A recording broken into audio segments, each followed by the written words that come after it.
സാധാരണ പല ഫാമിലീസിൽ സ്ത്രീകൾക്ക് എങ്ങനെയാണ് ഒരു സ്ഥാനം ഇല്ലാതെ വെച്ചിരിക്കുന്നത്, സെയിം പൊസിഷനാണ് ഞങ്ങളുടെ ഫാമിലിയിൽ പുരുഷന്മാർ. അപ്പോൾ ഒന്നുകിൽ പറയുന്ന അനുസരിച്ച് എല്ലാം കേട്ടുകൊണ്ടിരിക്കണം, അല്ലെങ്കിൽ ഇതുമാതിരി നമുക്കൊരു കുട്ടിയെ ഉണ്ടാക്കി കളിക്കാൻ കൊടുക്കണം. പക്ഷെ ഞാനായിട്ട് എന്തെങ്കിലും ചെയ്യാന്ന് പറഞ്ഞാൽ അവർക്ക് മ്യൂസിക്കിനോടുള്ള വിരോധം കൊണ്ടില്ല, ഒരു ഐഡന്റിറ്റി, മെയിലായാൽ ഐഡന്റിറ്റി പാടില്ല എന്നുള്ള രീതിയാണ്. പക്ഷെ അത് 300 വർഷമായിട്ടൊരു കീഴ്വഴക്കം. ആ പാറ്റേൺ ബ്രേക്ക് ചെയ്ത് ഇയാൾ കൊള്ളാം, അപ്പോൾ ഇയാൾ ചെയ്യുന്ന കാര്യം നല്ലതാണ്, അതിനെ നമുക്ക് നമ്മുടെ പഴക്കം ഇങ്ങനെയാണെങ്കിൽ അതൊരു സ്റ്റുപ്പിഡ് ട്രഡീഷനാണ്, ഇത് മാറ്റി ചിന്തിക്കാൻ കഴിവുള്ളവർ വളരെ കുറവേ ഉള്ളൂ. ഇപ്പം നവരാത്രി മണ്ഡലത്തിൽ പോലും ലേഡീസിന് ഇത്രയും ഫീമെയിൽ ഡോമിനേറ്റഡ് ആയ ഫാമിലി ആണെങ്കിലും നവരാത്രി മണ്ഡലത്തിൽ ലേഡീസിന് പ്രവേശനം ഇല്ലായിരുന്നു, പാടാൻ മാത്രമല്ല കേൾക്കാൻ പോലും.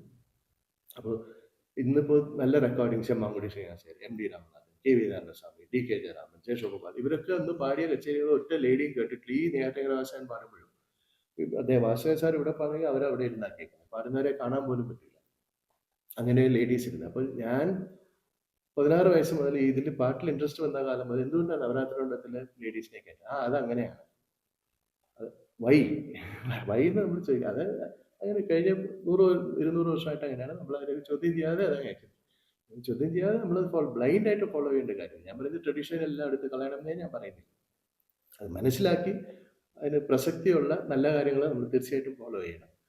പക്ഷെ ജസ്റ്റ് ചോദ്യം ചെയ്യാതെ ബ്ലൈൻഡായിട്ട് ഫോളോ ചെയ്യുന്നതിനോട് സംഗീതത്തിൽ പോലും ഒരു പാട്ട്, വാതാപി ഗണപതിയും പര്യേഹം, വാരണാസ്യം വരപ്രദം, അപ്പോൾ വാരണാസ്യമര എന്ന് പറയാം. അപ്പോൾ എന്തുകൊണ്ട് വാരണാസ്യം എന്ന് പാടിക്കൂടെ? ഇപ്പൊ വാരണ കട്ട് ചെയ്തു ശ്യാമര എന്ന്, അങ്ങനെയാണ് ട്രഡീഷൻ.